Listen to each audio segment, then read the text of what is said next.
Hi class, welcome back to Jumpstart Code with Pamela Price. I want to talk about merging cells in tables. Sometimes you want to have something that goes across multiple rows or multiple columns in a table. So let's say, and I think you always need to start with kind of scratching something out on paper and understanding what the desired outcome is.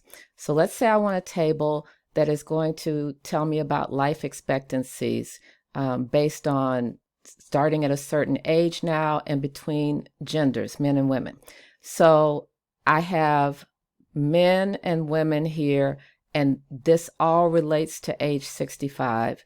And I have men and women here, this relates to age 40. So I need to somehow merge these cells. Well, I think the easiest way to think about doing something like this is to do it in steps and to first create the table where instead of having the merged cells, I am going to first create a table where I have these individual cells. And this is going to be, I'm just going to put 65 in both of these, 40 and 40 in both of these, because this is an easy table to construct. It's just 3 rows and 4 columns. So let's just start with that, and then I'm going to show you how you go from that to what your real desired effect is.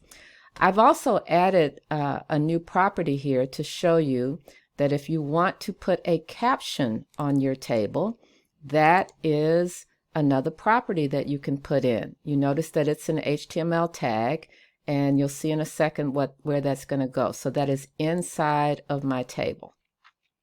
So what I'm creating here is my first row, and I'm using header cells.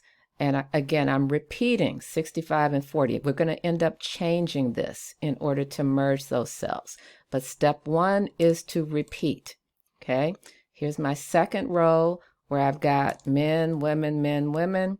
Here's my third row where I have the individual data cells. So again, there's an opening and closing table tag around all of this.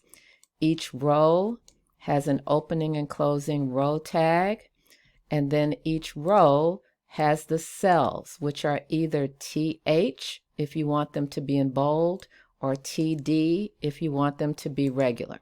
So let's save this, refresh this table, and you'll see a couple things. So first of all, here's where the caption comes in. It comes in right above the table.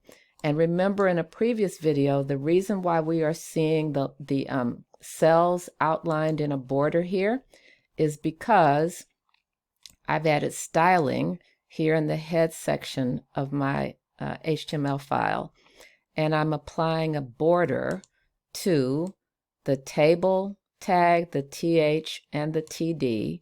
You have curly brackets here. I'm applying a border that's 1 pixel solid black, and I'm collapsing the borders so that you just have single lines instead of multiple lines, right? So that's just using the basic table knowledge that we already have. But what I want to do is I want to only have 65 in here one time. And so I want 65 to span 2 columns, right? I want this to be one cell that spans 2 columns. And I want this to be one cell that spans 2 columns. So here's how we go change this. So instead of repeating 65 twice, having 2 individual cells, I'm going to take out the second one, and inside of this one, inside of the TH, I'm going to say colspan equals 2. Sorry, 2. And you have to put it in quotes. And then again, instead of repeating 40 twice, I'm going to say colspan equals 2. And maybe instead of just saying 65, we'll say age 65. And we'll say age 40. Right? I could get rid of these blank lines, but I'll just leave it for right now. So we'll save that and refresh.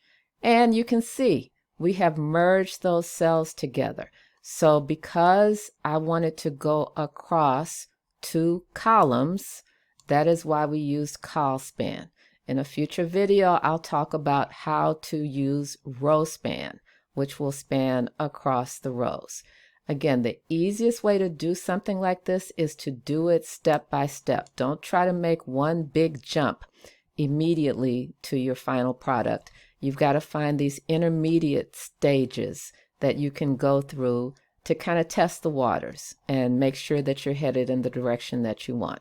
So put in the duplicates, then take out the duplicate and add the colspan in order to merge those cells together.